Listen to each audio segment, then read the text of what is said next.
사무엘하 4장 1절부터 봉독하겠습니다. 사울의 아들 이스보셋은 아브넬이 헤브론에서 죽었다 함을 듣고 손에 맥이 풀렸고 온 이스라엘이 놀라니라. 사울의 아들 이스보셋에게 군 지휘관 두 사람이 있으니 한 사람의 이름은 바하나요 한 사람의 이름은 레갑이라. 베냐민 족속 부에롯 사람 림몬의 아들들이더라.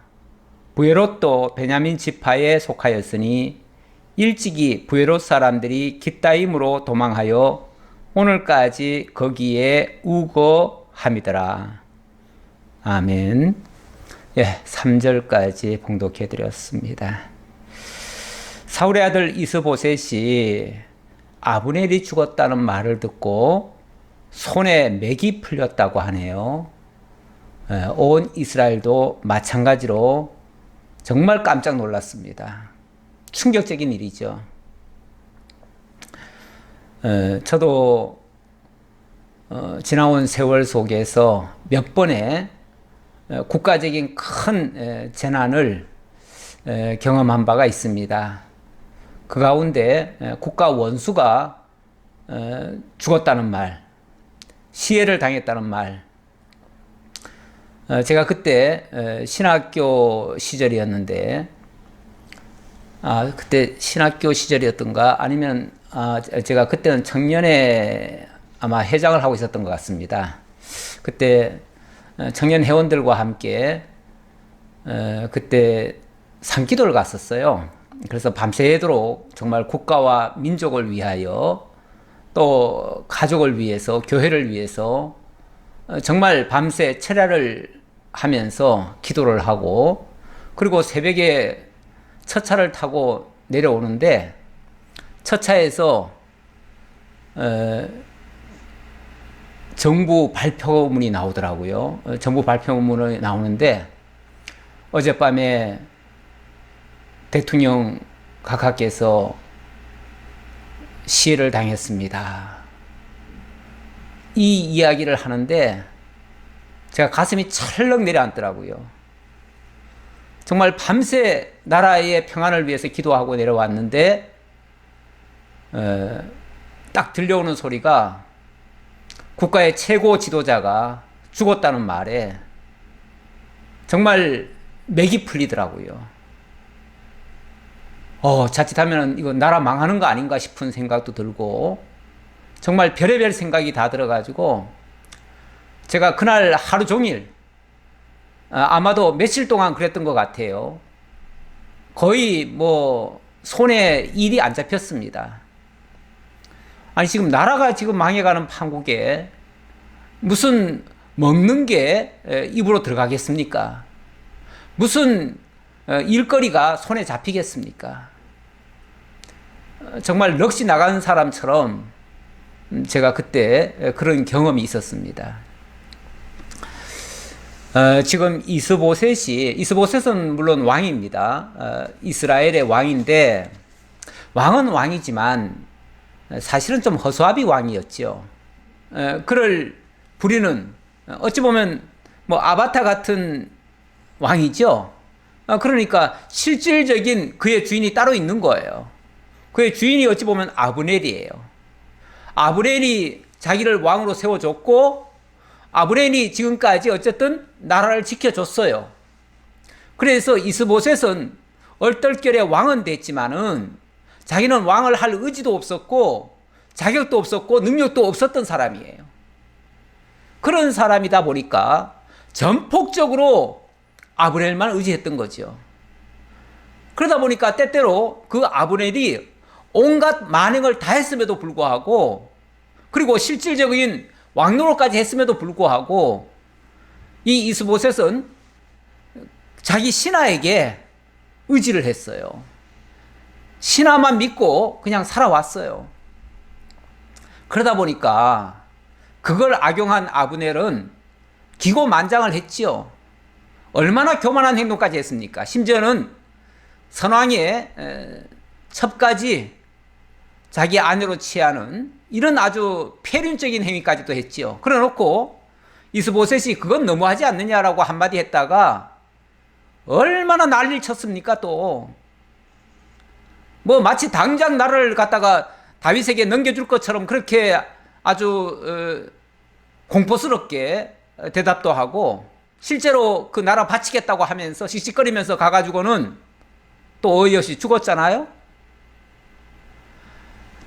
그렇게 못된 짓을 했음에도 불구하고 이 이스보셋은 그래도 마음 한구석에서는 자기를 지켜주는 그런 든든한 장군이었습니다. 참 미우면서도 자기를 괴롭히고 힘들게 하고 자기를 죽일 듯이 못 살게 구는데도 불구하고 그래도 니밖에 없다. 내가 너 아니면 나 죽겠다. 그래도 나는 너를 믿는다. 이러고 있는 거죠. 바보같이.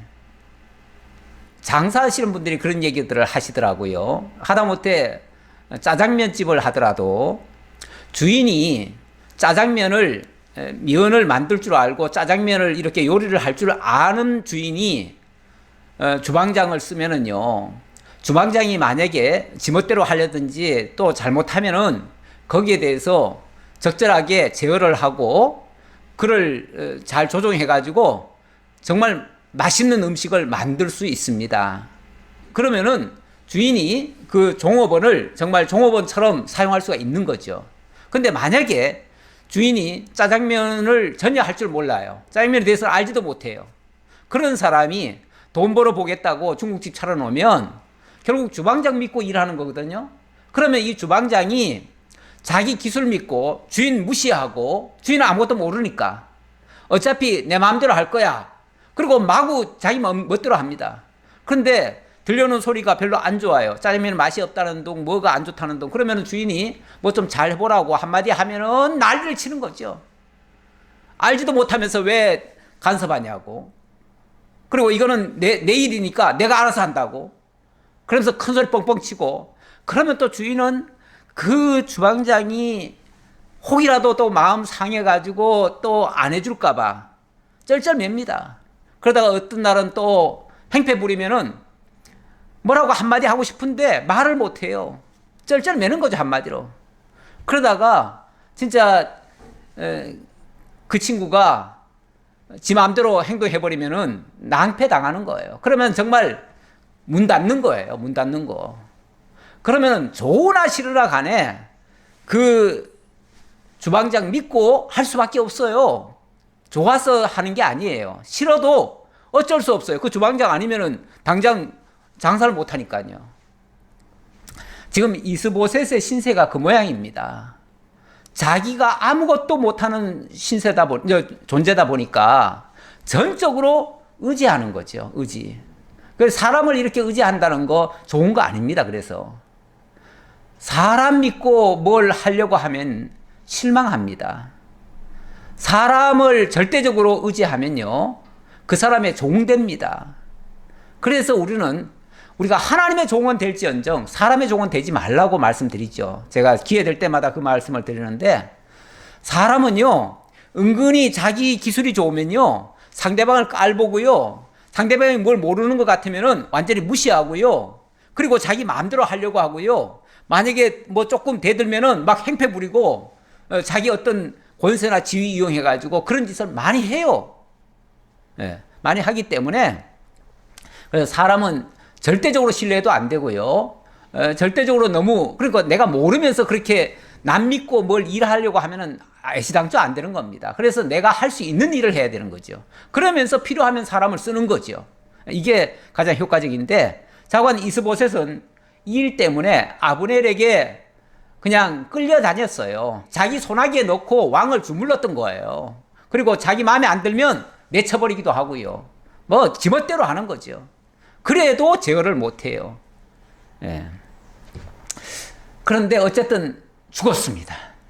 못된 짓 하다가 죽은 거예요. 사실은 아브넬이 정말 정직하고 의롭고 바르게 행동하다가 죽었으면은 참 동정이라도 가는데 그렇지 않아요. 나라 팔아먹으려다가 요압한테 죽은 거예요.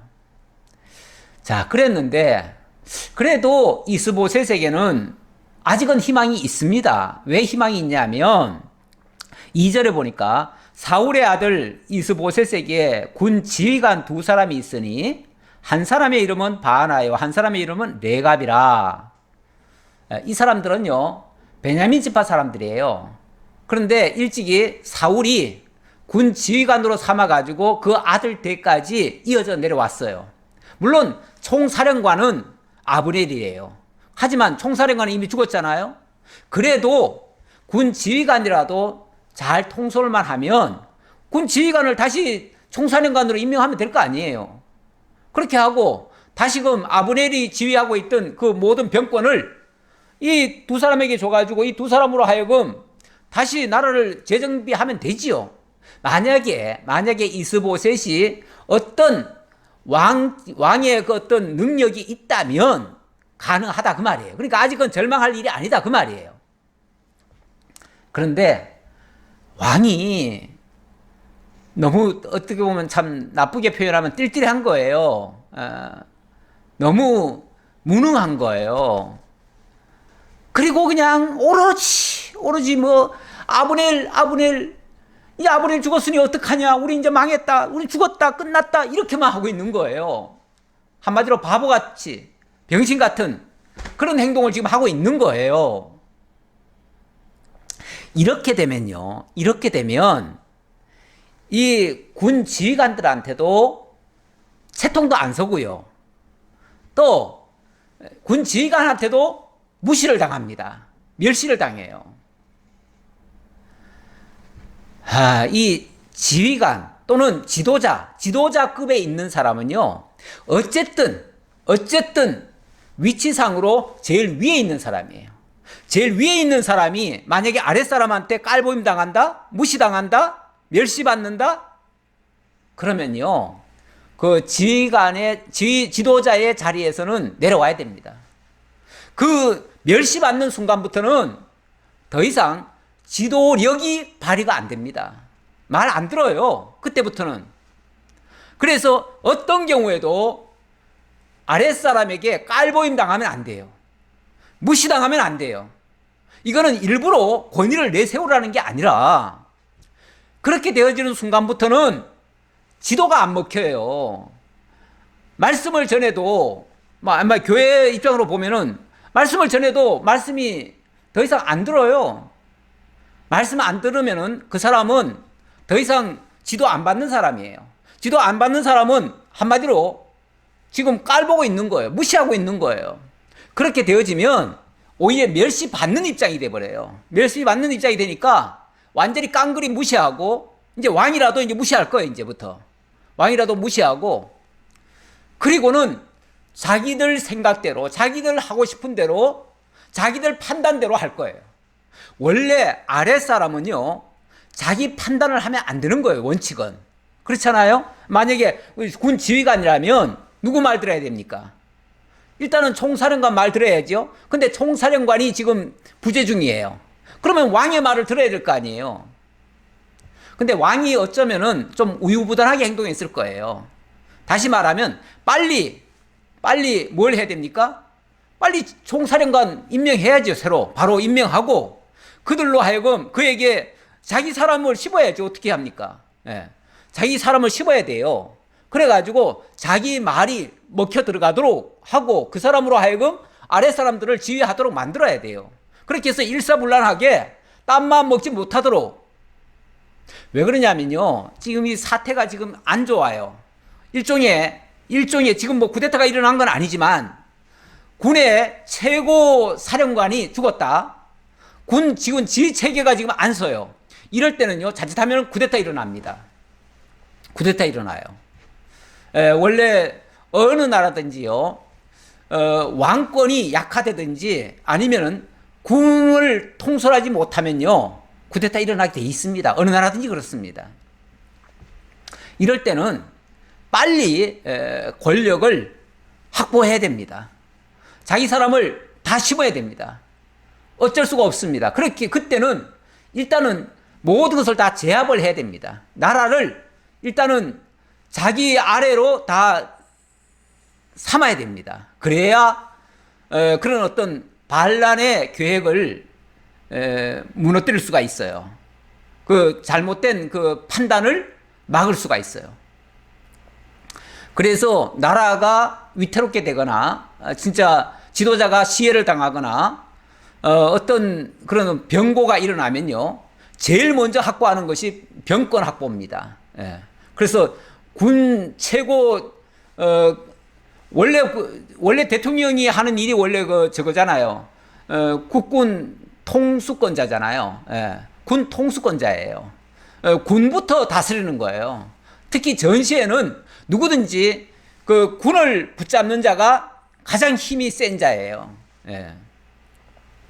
그래서 빨리 군권부터 확보를 해야 되는데 이 이스보셋은 거기까지 생각이 못 미친 것 같아요. 오로지 아브넬만 지금 붙잡고 있다 보니까 아브넬이 죽으니까 마치 끈떨어진 영 같은 신세가 돼버렸어요. 이제는 나는 아무것도 할 수가 없다. 아브넬이 죽었으니 우리가 뭘 할 수 있겠느냐. 그리고 자포자기 하고 있는 거예요. 자포자기 하면 끝난 거죠. 끝난 거예요. 그걸 이 군 지휘관들은 모르겠어요? 알지요. 예. 차라리 자기한테 이 군 지휘관한테라도 빨리 이 체인지를 해가지고 좀 세계적으로 뭘 했더라면 아마 군인들이 딴 마음 안 먹을 거예요. 그런데 만약에 그게 없다? 그런 적절한 조치가 없다?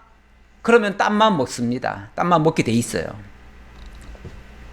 근데 어쨌든 이 사람들은 두 사람이 형제예요. 형제고 이 사람들은 베냐민 족속 부에롯 사람 림몬의 아들들이더라. 이렇게 얘기하네요. 예. 일단은 베냐민 사람이랍니다. 베냐민 사람이면 원래 사울 왕가 집안이에요. 다시 말하면은 사울의 왕가에 속한 사람이에요. 그러니까 뭐 만약에 믿어만 주면요, 왕이 신뢰만 해준다면 아마 그 정도의 보응을 할 거예요. 충분히.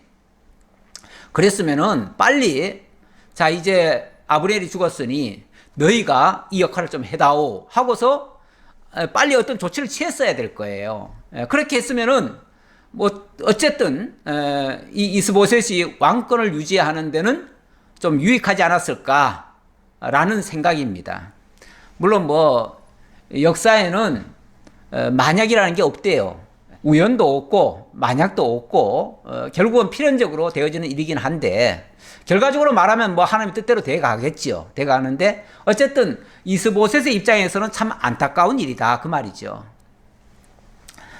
자, 그리고 일찍이 부에롯 사람들이 깃다임으로 도망하여 오늘까지 거기에 우거함이더라. 예. 지난번에 왜 그 아브넬이 이 기브온 땅에서 베냐민의 기브온이라고 하는 지역에서 원래 사울 왕가가 있었는데 거기서 이스보셋을 왕으로 세운 게 아니고 저 갓지요. 마하나임이라고 하는 곳까지 끌고 갔지요. 데려갔지요. 거기 가서 이제 새로운 나라를 세운 거예요. 그러니까 엄밀하게 말하면은 그쪽으로 도망간 셈이에요. 그것도 비열한 방법이에요. 옳은 방법이 아니에요.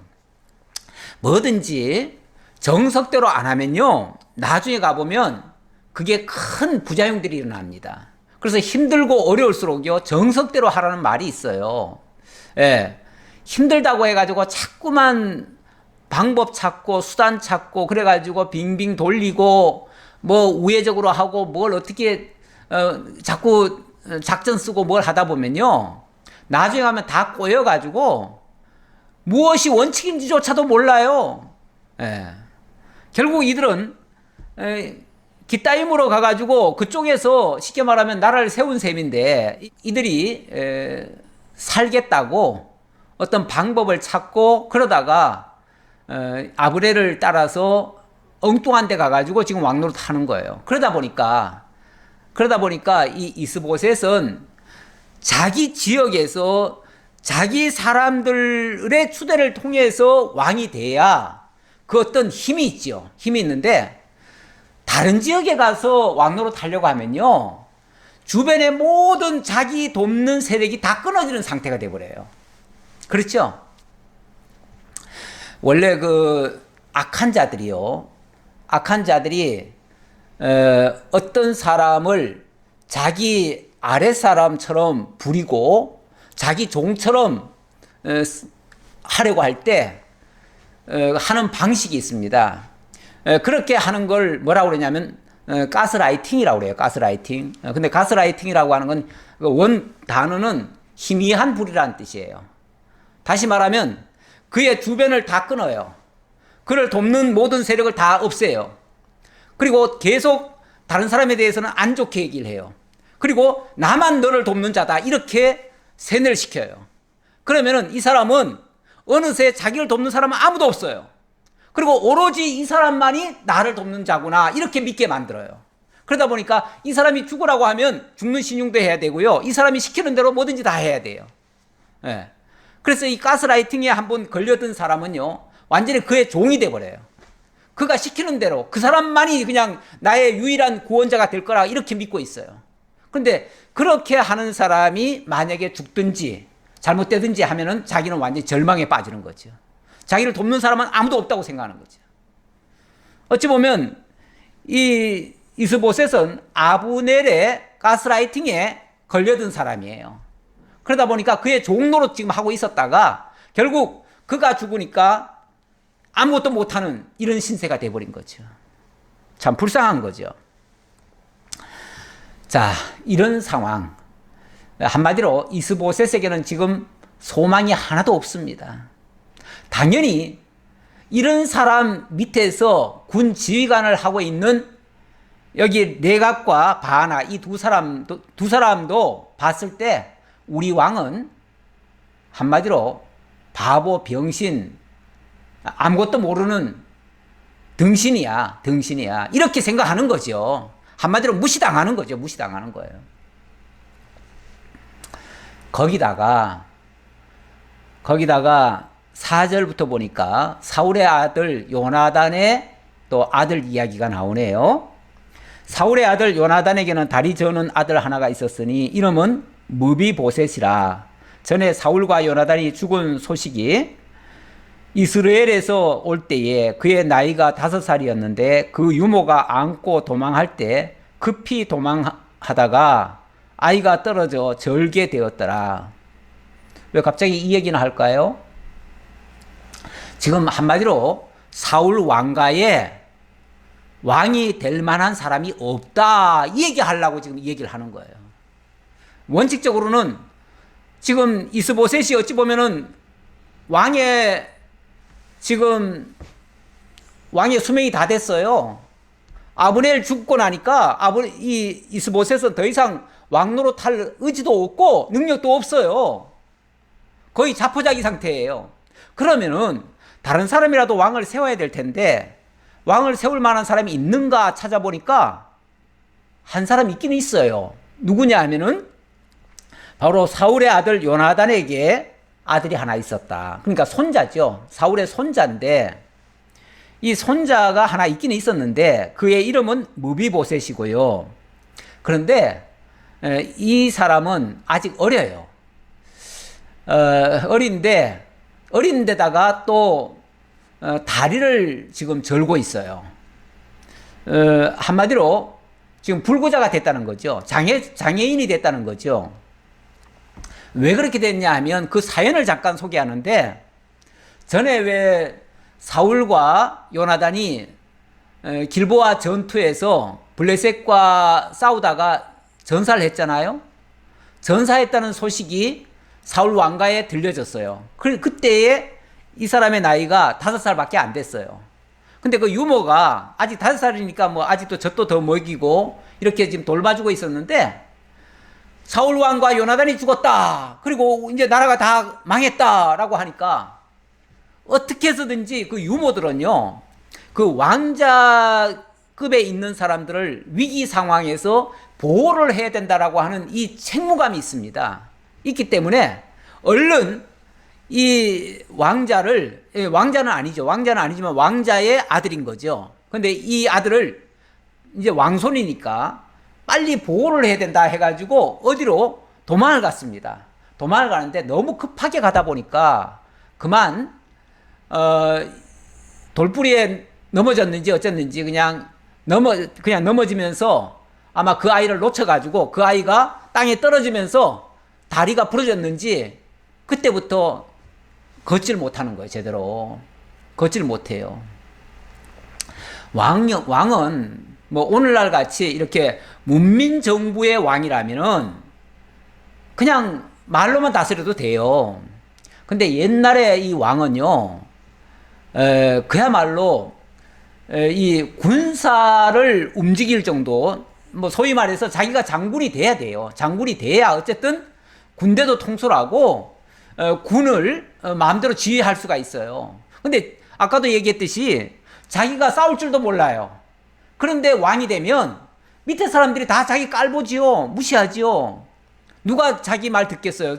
싸울 줄도 모르는 사람 말을 누가 듣겠어요? 병법에 대해서 알지도 못하는 사람의 말을 듣고 누가 싸우러 나가겠어요? 그러니까 이 사람은 한마디로 후손으로 말하면은 왕이 돼야 될 사람인데 실제로는 왕을 할 만한 능력자는 못 된다. 자, 그 얘기를 하는 거예요. 그래서 이제 사울 왕가가 이제 더 이상 왕이 될 만한 사람조차도 없다. 사울 왕가는 이제 다 망했다. 그 소리 하려고 소개하는 거예요. 자, 그 다음 5절입니다. 이렇게 되면 이제 나라에 더 이상 희망이 없습니다. 희망이 없으면요, 신하들은 땀만 먹습니다. 땀만 먹어요. 뭐 요즘 시대 때도 세상에 소망이 없으면요, 이 나라에서 소망이 없으면은 보따리 다 싸가지고 딴 나라라도 가려고 하지요. 물론 그게 옳다는 건 아니에요. 하지만 사람들이 자꾸 딴 마음을 먹는다, 그 얘기죠. 그러다 보니까 5절에 부에롯 사람 림몬의 아들 레갑과 바나가 길을 떠나 볕이 쬐을 때 즈음에 이스보셋의 집에 이르니 마침 그가 침상에서 낮잠을 자는지라. 레갑과 그의 형제 바나가 밀을 가지러 온 채하고 그 집 가운데로 들어가서 그의 배를 찌르고 도망하였더라.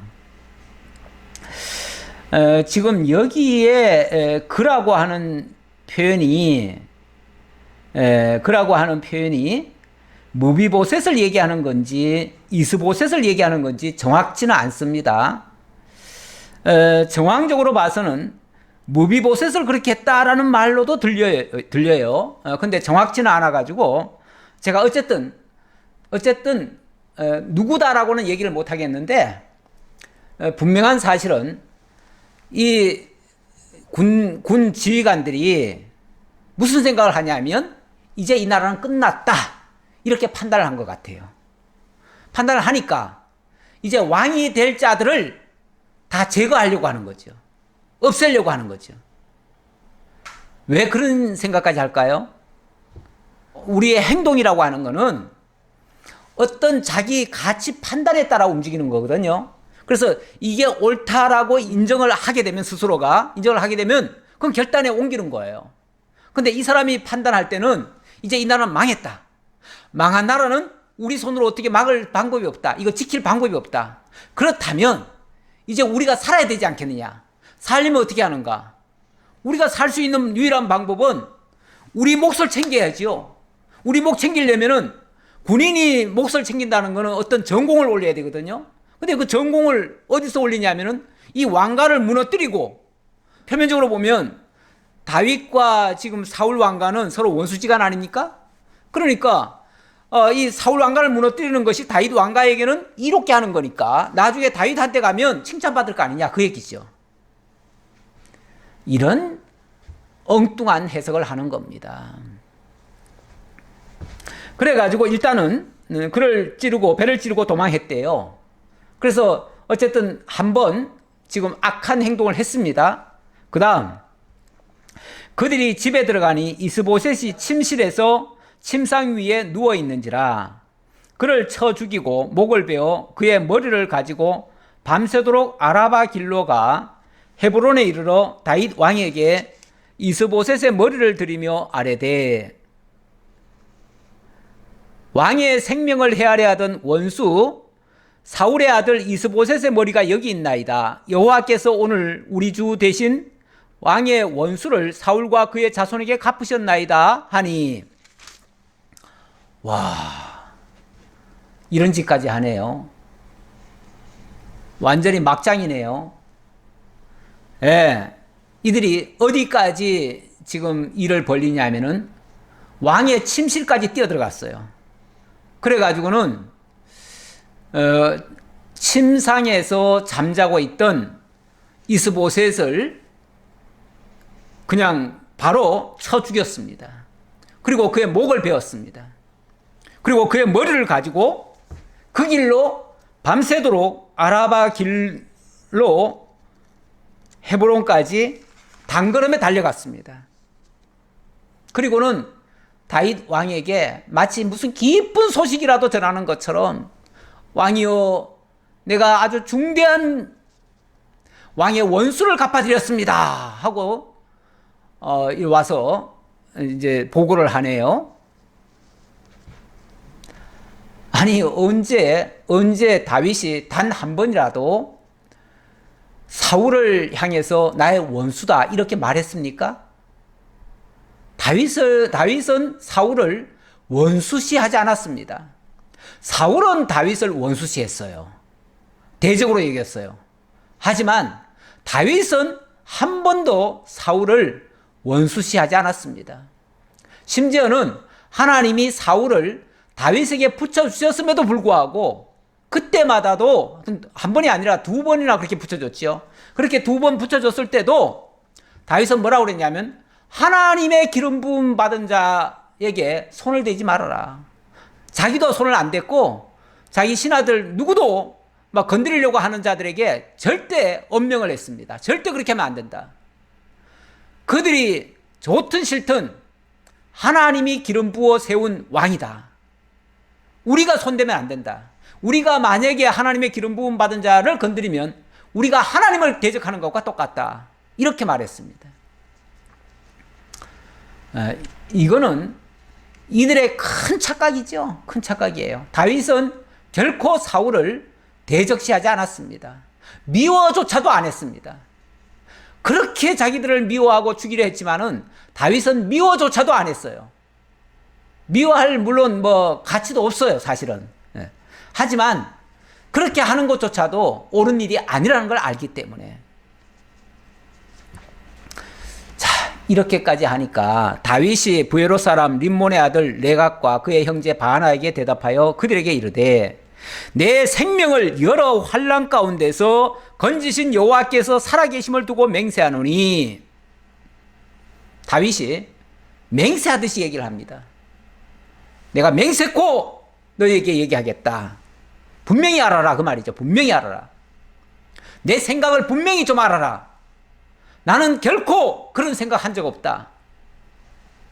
그러면서 전에 사람이 내게 알리기를 보라 사울이 죽었다 하며 그가 좋은 소식을 전하는 줄로 생각하였어도 내가 그를 잡아 시글락에서 죽여서 그것을 그 소식을 전한 가품으로 삼았거든. 하물며 악인이 의인을 그의 집 침상 위에서 죽인 것이겠느냐? 전에 사울 왕이 전투에서 전사했을 때 그때 그 사울 왕의 투구를 가져와 가지고 자기가 죽여 주었습니다 하면서 보고한 그 아말렉 소년을 내가 그 자리에서 바로 잡아다가 그 자리에서 내가 참수를 하고 말았다. 그런데 그거는 어찌 보면 사울은 그때 이미 전쟁터에서 부상을 입었고 또 자기 스스로 자결을 하려고 했었고 마지막 조금 남은 그 생명을 마지막 거두어준 사람조차도 다윗이 그거는 옳지 않다 해가지고 처형을 했거늘 지금은요 하물며 악인이 의인을 그의 집 침상 위에서 죽인 것? 아니 지금 이스보셋이 아무리 무능한 왕이긴 하지만 어쨌든 그 왕은 그 신하들을 미워한 적이 없잖아요. 어쨌든 신하들을 믿고 의지하고 그들에게 병권까지 주고 이렇게 지금 신뢰하고 있었는데 그 신뢰를 받고 있던 인간들이 뭐 배신이라고 해야 되나요? 이건 뭐 배신도 훨씬 더 뛰어넘는 행동이죠. 정말 자기 주인을 갖다가 죽여가지고 그걸 자기 전공으로 삼고 대적편에 있는 자에게 상을 받겠다고 달려와요. 그걸 가지고 자기가 섬기던 임금의 목을 잘라가지고 적의 편에 있다고 생각하는 자에게 갖다가 바쳐요. 그거를. 그거야말로 악인이죠. 악인 중에 악인이죠. 그 악인이 지금 이스보셋을 지금 의인이라고 표현합니다. 왜냐하면 다윗이 봤을 때 이스보셋은 잘못이 없어요. 이스보셋이 좀 무능한 건 사실이지만, 그리고 아브넬의 꾀임에 빠져가지고 그렇게 당한 것까지 좀 어리석은 모습은 있기는 있지만, 그렇다고 해서 악인이라 할 수는 없잖아요. 어쨌든 끌려다닌 것은 잘못은 잘못이지만, 그래도 직접적인 죄를 지은 건 아니잖아요. 그래서 의인이라고 표현했는데, 그만큼 다윗은 사울 왕가를 좋게 지금 보고 있는 거예요. 어쩔 수 없이 그 위치에 있지만 그거는 인정하고 넘어가는 거예요. 그런데 악인이 감히 의인을, 그것도 무슨 전투하다가 어쩌다가 실수로 죽인 것도 아니고 자기 집 침상에서 그냥 잠자고 있는 자를 무방비 상태에서 그냥 목을 잘라가지고 와요? 이런 흉악한 놈들이 어디 있어요, 이게. 자, 그러면서 그런즉 내가 악인의 피 흘린 죄를 너희에게 갚아서 너희를 이 땅에서 없이 하지 아니하겠느냐 하고 청년들에게 명령하며 곧 그들을 죽이고 수족을 베어 헤브론 목가에 매달고 이스보셋의 머리를 가져다가 헤브론에서 아브넬의 무덤에 매장하였더라. 당장 저놈들 목을 잘라다가 헤브론 목가, 연목가에다가 매달아놔라. 그래가지고 정말 어찌 보면 자기 왕을 배신하고 자기 민족을 배반한 이런 악한 자의 최후는 이렇다라는 걸 어찌 보면 다른 사람들한테도 알려야죠. 알리기 위해서 일부러 그렇게 보이도록 해놓고, 이스보셋의 머리는 가져다가 아브넬 곁에다가 그냥 묻어줘요. 왜냐하면 어쨌든 이스보셋은 아브넬 때문에 고통도 당했지만 아브넬을 의지했던 사람 아닙니까? 그러니까 아브넬 곁에서 아브넬과 함께 지내라고 어찌 보면 그 무덤이라도 써주는 거죠. 이렇게 매장을 해줬어요. 매단다고 하는 거는 일종의 저주입니다. 저주.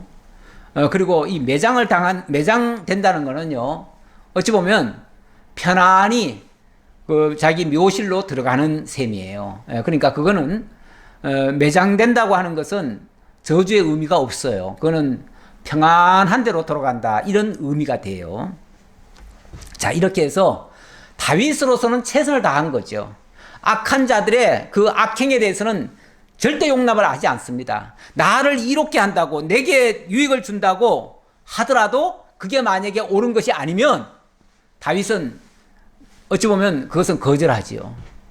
옳은 게 아닌데 나를 위한다고 그걸 인정합니까? 나를 위해도요, 옳지 않은 거에는 동의하면 안 되는 거죠, 원칙상. 자, 이렇게 하다 보니까 다윗은 손을 안 썼는데, 다윗이 손 쓴 거 하나도 없잖아요. 다윗이 내가 전 이스라엘을 내가 통일해야 되겠다 하고서 막 자기가 무슨 수를 쓰고 방법을 쓰고 뭐 어떤 공격을 하고 뭐 싸웠습니까? 하나도 안 했어요. 오히려 그냥 아브넬이 자기가 그냥 꾀를 쓰다가 실패해서 도망갔다가 또 요압과의 원수가 됐다가 또 다시 또 자기가 나라 바치겠다고 왔다가 결국은 이제 자기가 결국은 그 자기 악행대로 죽임 당했지요. 여기 두 군장도 마찬가지고요. 이렇게 해서 적의 편은 다윗의, 그러니까 다윗은 대적으로 여기지 않았지만 어쨌든 대적은 대적이잖아요. 근데 다윗의 대적의 편은 이렇게 해서 하나씩 다 진멸을 당하는 거예요. 어찌 보면 다 자중질환 같은 거예요. 이건 뭐 다윗이 해친 게 아니에요. 그런데 자기네들끼리 그냥 지지고 볶고 싸우다가 결국은 다 망하는 거예요. 더 이상 이스라엘에는 왕이 될 자도 없어요. 일이 이 지경 되니까 5장으로 넘어갑니다. 이스라엘의 모든 지파가 헤브론에 이르러 다윗에게 나와 이르되 보소서 우리는 왕의 한 골육이니이다. 전에 곧 사울이 우리의 왕이 되었을 때에도 이스라엘을 거느려 출입하게 하신 분은 왕이시었고 여호와께서도 왕에게 말씀하시기를 네가 내 백성 이스라엘의 목자가 되며 네가 이스라엘의 주권자가 되리라 하셨나이다 하니라. 이제 더 이상 이스라엘에는 왕이 될 사람이 없습니다. 이제는 더 이상 나라를 지켜줄 만한 장군도 없습니다. 이제는. 그러니 이스라엘 장로들도 이제 걱정이에요. 이제는 이 나라를 지킬 만한 주권자, 이런 군인조차도 없다. 그렇다면 빨리 다윗에게라도 나라를 의탁해야 된다. 그래서 다윗을 찾아온 거예요.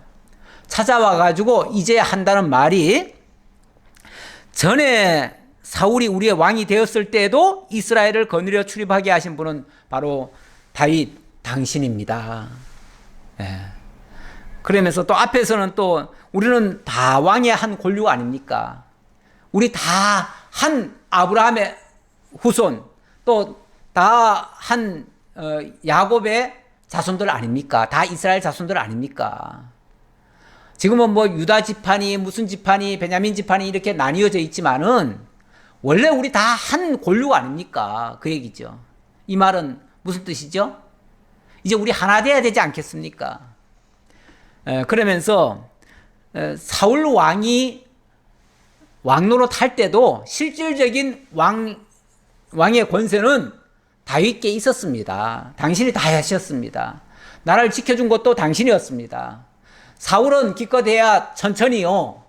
다윗은 만만이로다 하지 않았습니까? 그러면은 사울보다 다윗이 전공을 올려도 10배는 더 올렸었습니다. 그러니 실질적으로 나라에 도움을 주신 분은 바로 다윗 당신이었고 사울은 우리에게 많은 해악을 끼쳤습니다. 이제 와서 그 얘기 하는 거예요. 함께 하자 그 얘기죠. 함께 하자. 네. 그리고 실제로 하나님께서도 말씀하시기를 네가 내 백성 이스라엘의 목자가 되며 네가 이스라엘의 주권자가 되리라 하시지 않았습니까? 그러니까 이미 하나님께서도 다윗을 왕으로 세우지 않았습니까? 알긴 잘 안 해요. 물론 이렇게 한 것은 이미 사무엘을 통해서 공포까지 했었어요. 사무엘이 다윗이 왕이 될 것을 알려줬어요. 그리고 아는 사람은 다 알아요. 그러니까 여기 일반 백성들한테는 그게 소문이 안 났을 거예요. 왜 그러냐면 이건 일종의 비밀이거든요. 비밀이기 때문에 모르겠지만은 장로들은 알만한 사람은 다 알지요. 예. 아마도 사무엘이 다 일러줬을 거예요. 장로들한테 지금은 이 사울 때문에 어쩔 수 없이 이 다윗에게 왕위를 못 물려주지만 다음에는 다윗이 왕이 돼야 된다. 이게 이제 여기 장로들이 알고 있는 거예요. 원래 사무엘이 다윗에게 기름 부을 때도요.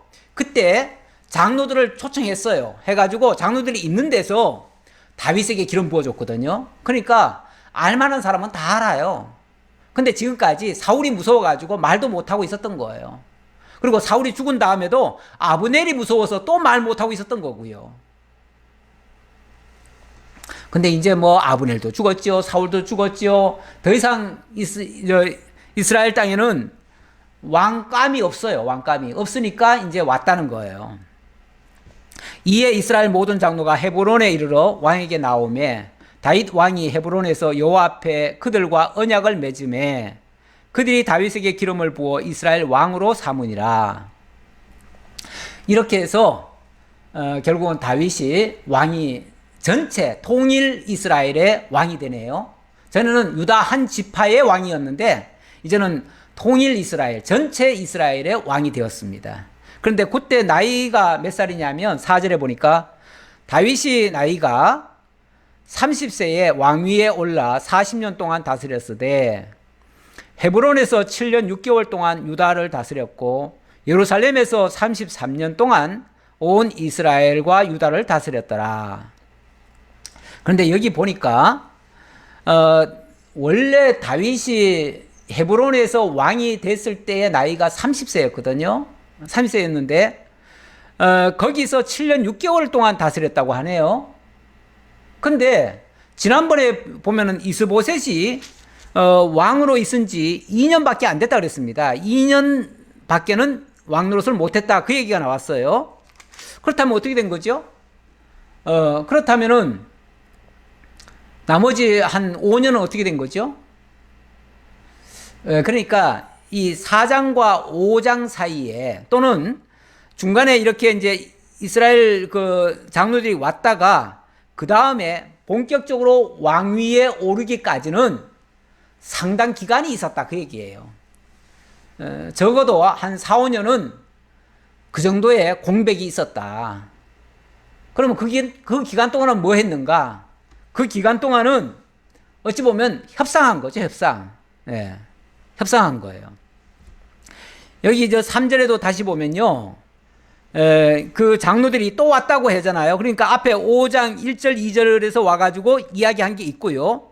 그 다음에 3절에 보면 이에 이스라엘 모든 장로가 헤브론에 이르러, 이렇게 얘기하잖아요. 그러니까 그 앞에서 1, 2절에서 얘기한 것과 또 3, 4절에 이야기한 것이 간극이 있어요. 간극이 있어가지고 그 기간이 한 5년이 지났을 수도 있어요. 이 나뉘었던 나라가 하나로 된다고 하는 거는요, 굉장한 많은 협상이 필요합니다.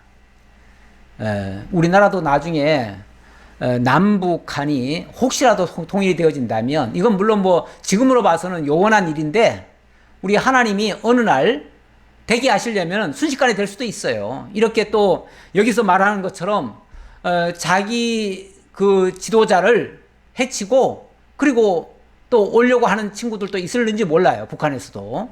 그런 친구도 있을 수도 있어요.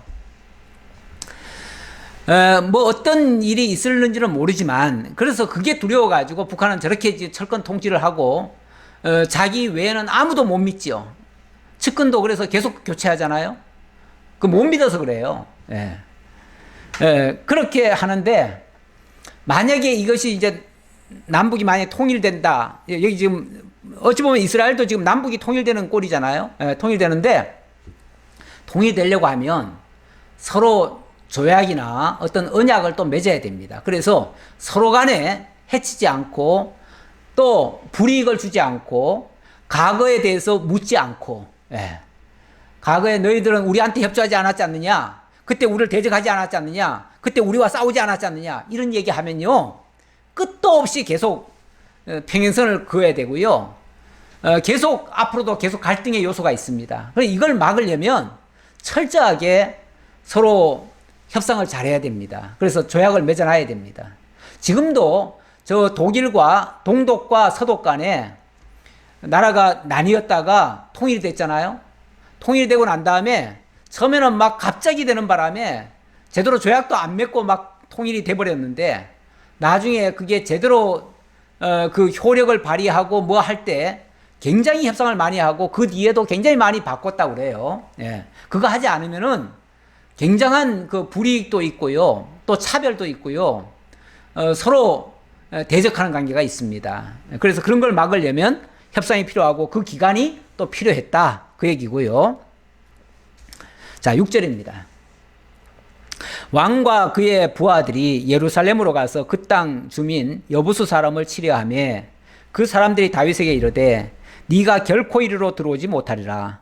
맹인과 다리 저는 자라도 너를 물리치리라 하니 그들 생각에는 다윗이 이리로 들어오지 못하리라 함이나 다윗이 시온 산성을 빼앗았으니 이는 다윗 성이더라. 자, 일단 남북이 통일되는 일은 일단 완료가 됐습니다. 그렇게 해서 이제 본격적인 이스라엘 왕국, 이스라엘 다윗 왕국이 됐죠. 왕국이 됐는데, 자, 새로운 왕국이 탄생이 되어지면 새로운 왕국에 걸맞는 왕궁도 필요합니다. 왕궁. 다시 말하면 이제부터는 이제 다윗 왕국이라고 할 수 있는데, 다윗 왕국에 걸맞는 왕궁도 이제 마련이 돼야지요. 마련이 돼야 되는데, 다윗은 지난번에 헤브론에서 왕이 되긴 했습니다. 그런데 헤브론이라고 하는 지역은 작은 소도시고요. 거기는 어찌 보면 임시로 왕은 됐지만 전 이스라엘을 다스릴 만한 그 중심적인 지역은 아니에요.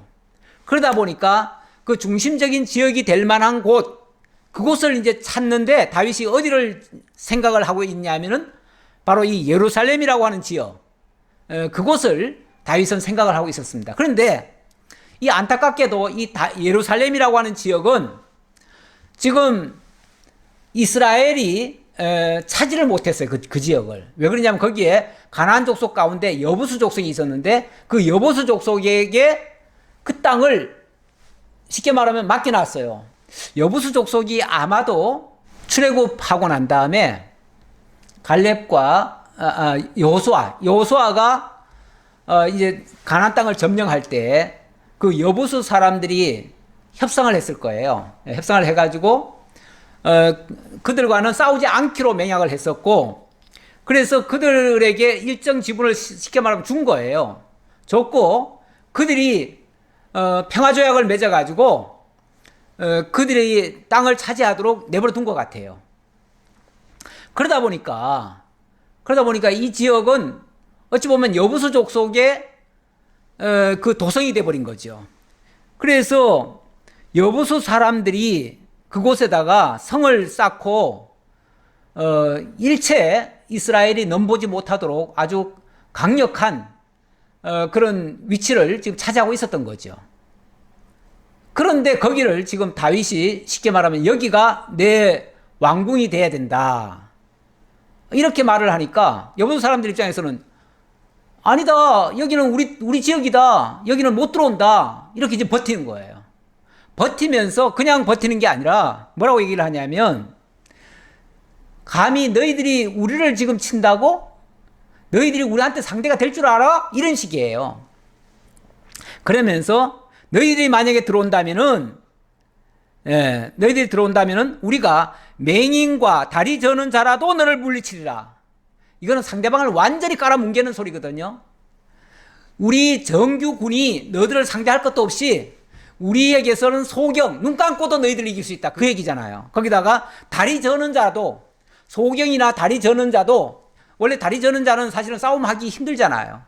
그런데 다리 저는 자라도 너희들을 이길 수 있다. 그거는 왜냐하면 자기네들은 그 성이 굉장히 견고한 성이라고 지금 믿고 있는 거예요. 그래서 난공불락의 성, 여기가 지대가 좀 높은 것 같아요. 거기가 어디냐면 원래가 옛날에 아브라함이 이삭을 바치던 그 모리아 산, 그 산 중턱이에요, 쉽게 말하면. 그러니까 거기는 일종의 옛날에는 산이었던 거죠. 산이었고 그런 곳에다가 이 성을 만들어 놓으면 거기 난공불락의 성이 돼버려요. 근데 다윗이 봤을 때는 여기가 하나님이 우리에게 주신 땅이다. 근데 지금까지는 저 여부수 사람들에게 내맡겼지만 이건 우리가 찾아야 된다 라고 생각했던 거죠. 이게 아마 하나님께로부터 기도하고 받은 응답일 거예요. 그러니까 다윗이 거기를 지목을 하고 내가 이제 다윗 왕국을 여기서 건설하리라, 이렇게 지금 마음 먹은 거 아니겠어요? 그런데 그쪽에서는 아주 다윗을 우습게 알아요. 그리고 무시했어요. 그런데 무시하든 말든 그거는 저들 생각이고요. 근데 원래 싸움의 상대도 안 되는 사람들이요, 일부러 큰 소리는 칩니다. 왜요? 상대방 기죽이려고. 기죽이려고 한 말이지 실제로 그들이 힘이 있었던 건 아니다, 그 얘기죠.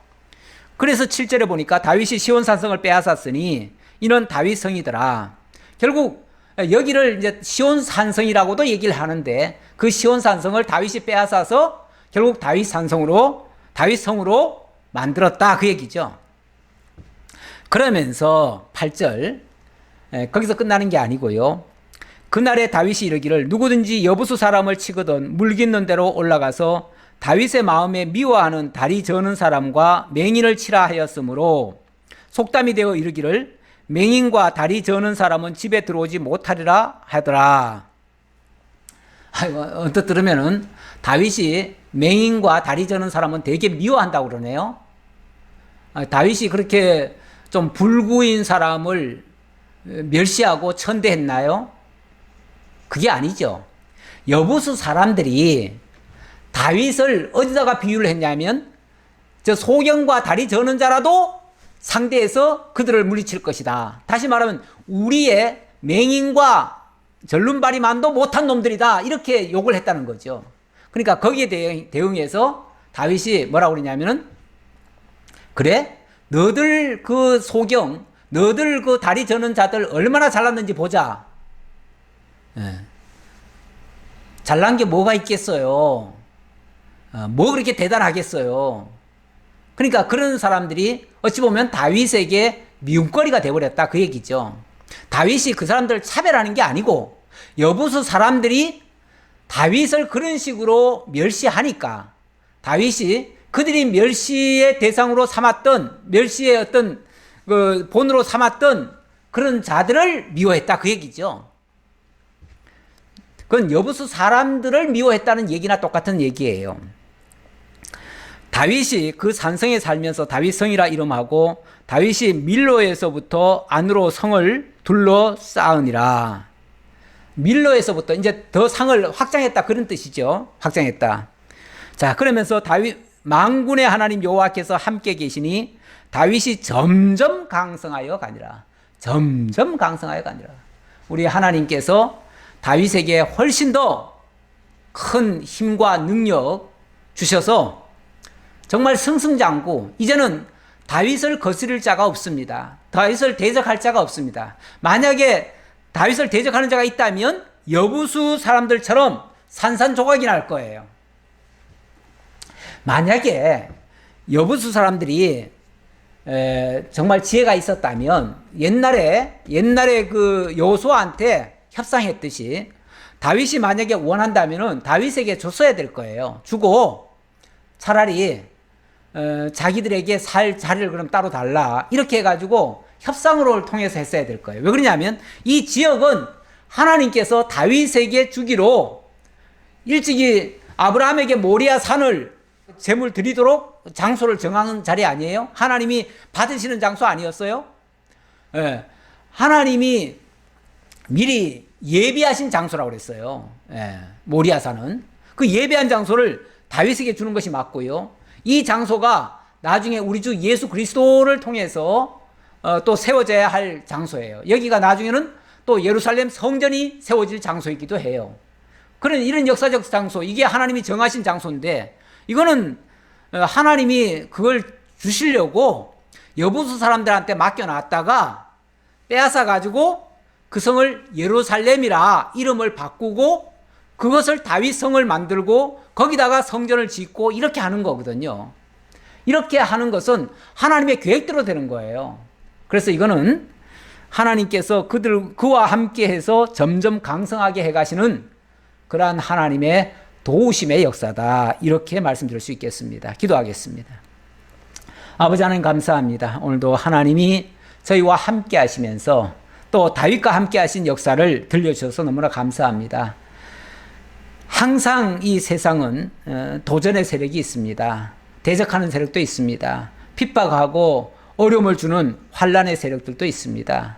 하지만 하나님 의지하지 못할 때는 그런 것들이 다 위협 세력이지만 하나님이 함께 하시면 아무것도 아닙니다.